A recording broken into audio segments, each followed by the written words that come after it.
Hey everyone, welcome back to the channel. So in this video, we're going to be covering the HEX fractal that we've been discussing for a few weeks now, actually. On top of that, I also want to look at a certain formation that's been happening on the 6-hour chart. A little less significant than say a daily, 3-day, weekly, monthly chart, but nonetheless, it is something interesting and it could be the early signs of something special. Remember, if you like this kind of quantitative technical hybrid analysis, leave a thumbs up, be subscribed by the end of the video if you aren't already, and let's go ahead and analyze these charts, okay? So the fractal that we've been looking at is right here, right? It's updated literally just a few seconds ago, and again, I'll cover it again for those of you who are new, and that is we've had our, more or less our cup and handle, where you have your cup right here, your handle, and then once we find support on the handle, we had a breakout in this first fractal that took us up to a 10x above the beginning of the cup. And similarly, with the current fractal we're in, we've had a breakout once we found support on more or less the cup, right? The level of the cup where it began. And instead of rallying 10 to 12x very, very quickly, we've rallied approximately 4.6x. So about half, right? About half the way there.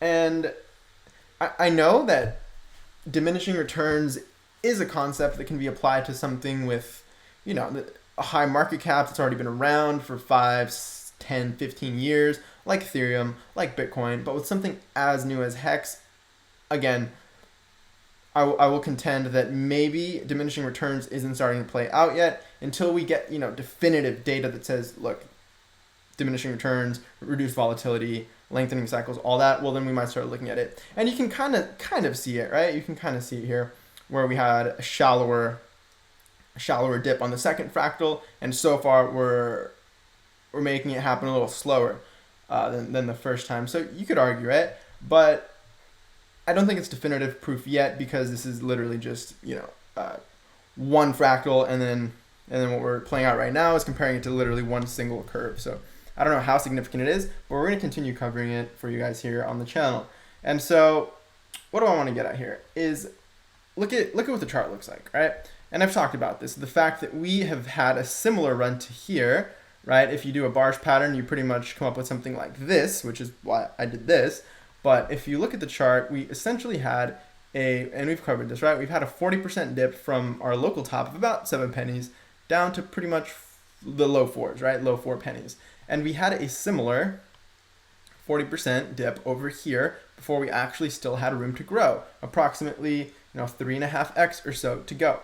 So what I'm thinking is potentially we see something similar play out that has us come up to here, to the 10x level or so, which I've talked about this. It would put us at around the 10 to 14 cent level.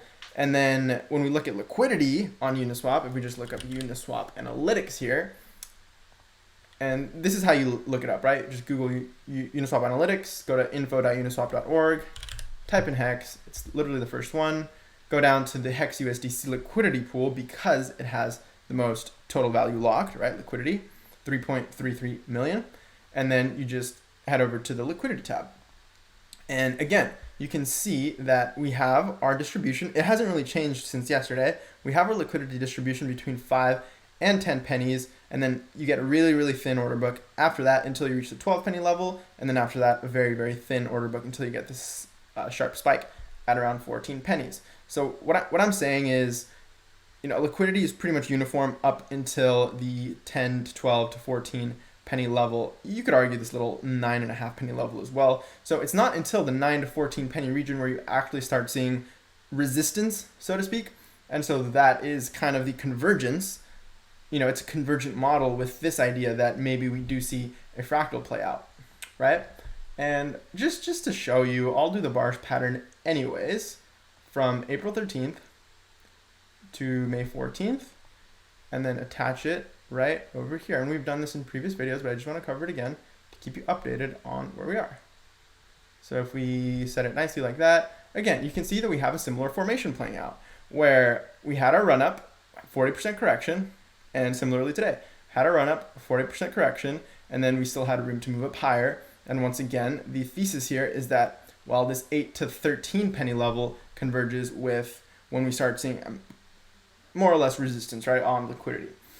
So again, that's the target, is the 8 to 14 penny level, and it makes sense given that price has rallied into the Pulse sacrifice phase, which is coming in a few days. So it makes me think, just the same way when it was announced that, 7 days potentially until the sacrifice phase, that's when we actually started seeing our major run up. And so now that we have a little more info, we've had our dip, and we know that it's literally less than a week until that phase opens, well then I'm thinking maybe we see something similar happen and rally into it, right? By the rumor. And so that's sort of the analysis for this. And as you can see, I also plotted this level in the RSI, which I do think is significant because it aligns with the fractal, right? If we just look at the RSI for a second, you can see that this 66 level or so is pretty significant in the sense that it's where we bounced off of after we had our 40% dip, after we had our approximately 4 to 5x run up right here. Right, we had our 4 to 5x run up. What actually was it? Let's give you guys actual data. So from April 13th all the way to here, April 22nd, actually a 6x run up, right? Pretty nice, pretty nice. And then over here, what did our run up look like? Approximately a 5x run up. So very similar, 5x run up compared to a 6x run up. Approximately a 37% dip, whereas over here was approximately a 40% dip. And then what happened over here, the point that I was getting at was this RSI level that we bounced off of, which was the 66 level or so.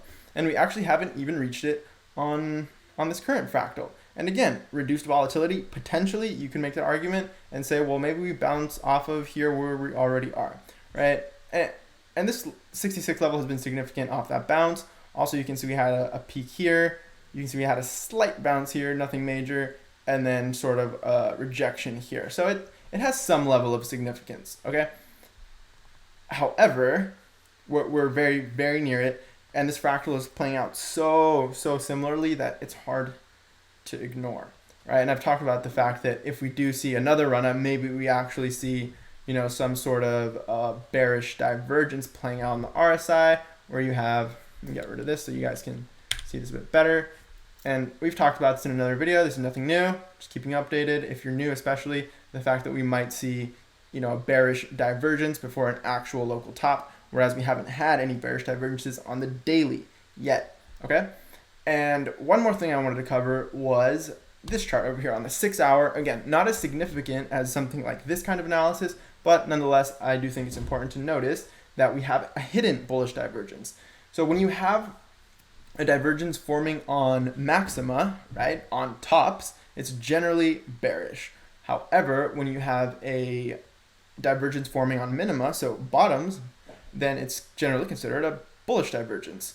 And something like this is considered a hidden bullish divergence, where you have higher highs on price, where you have higher lows on price, but lower lows on the RSI. And the psychology here, or the mechanics, I guess you could say, of why this is bullish is because, look at this right here. Well, when we formed this low over here back May 6th, we were essentially looking at a low of about 2.5 pennies per hex, right?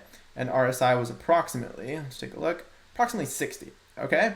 But the recent wick down in the low we had was almost 2x higher than 2.5 pennies at around 4.4 pennies, whereas RSI went down to beneath 50. So what this tells me is, well, we're at the level, right, this 50 level. Let's just plot where we were at over here. We're at this level that we were at approximately back here when we were at 1.5 pennies. And we all know what happened from there. We rallied approximately, from 4 pennies, about 4x, right? Take an actual measured move from when we were at this RSI level last, and it was, again, approximately a 4.6x. So again, the kind of idea here is that maybe we've reached a level of cool down where we can rally another 4.6x. And what would that put us at from this level of 4.3 pennies? Well, let's do some quick math. Pull out the calculator. What was the level? 4.4 pennies times 4.6x. 0.044 times 4.6. Approximately a 20 penny hex. So that's a little bullish, right? That's kind of bullish. And where would that put us on our regression rainbow? Let's go ahead and take a look to see if it's probable. because anything's possible, right? Let's see how probable something like 20-cent HEX is. Have we actually seen it in the past? Well, that would put us at approximately the cyan curve if we reached it, say, end of the month, right? And if we reached it, say, in July, maybe, you know, a couple months, then that would be looking something like the green curve, which have we reached blue and green in the past? Yes, we reached green here once, we blasted through blue, we actually had a local peak again to blue. This level here came between the green and blue, so to think that we might be able to reach between the green and blue in the next couple months, I think is very possible. So again, this 20 cents is a little on the more bullish side compared to something like, say, this fractal, because that would actually put us, you know, above here somewhere, which again kind of throws out the whole idea of diminishing returns slightly out the window, not completely, but on this fractal, it throws it out the window.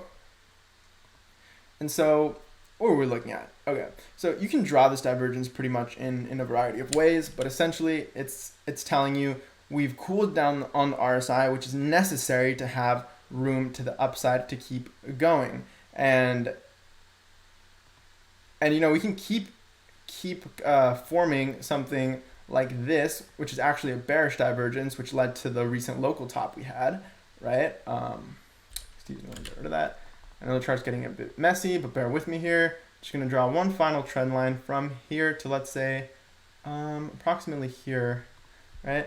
So you can kind of see it. You can kind of see it that we had our, you know, our bearish divergence here on the tops, which led to this 40% dip. But at the same time, we're forming our bullish divergence, our hidden bullish divergence here on the bottoms. So it's really looking like a bulls versus bears right now. And that's probably why I'm calling this video, that's probably why I'm titling this video HEX bulls versus bears, because I've already made a video called HEX fractals, right? But at the end of the day, that's what's happening. We've had bearish divergences on the tops, bullish divergences on the bottoms. So we kind of have this battle between the bulls and the bears. And let's actually take a look at whether that happened back here. We don't have 6-hour charts on CoinTrader Pro, but let's just take a look at what happened back here.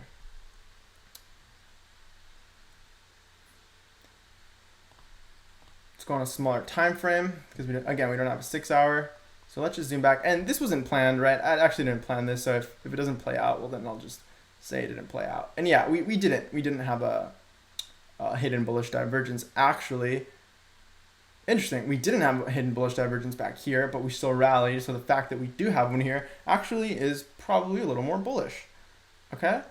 So that's what I wanted to talk about, this 6-hour formation. Let's get rid of this because that wasn't really the initial topic, but you can draw this divergence like this hidden bullish divergence, or you can even extend it like I did all the way back here, where we've cooled down to levels we were at way back here before we rallied 4.6x. And so we're back here, guys. Are we at the point where we can rally another 4.6x? Potentially. That is what we're saying. All right. And obviously I have no clue what's going to happen. None of this is financial advice. Do your own research. Only invest what you're willing and can afford to lose. Your generic disclaimer for this video.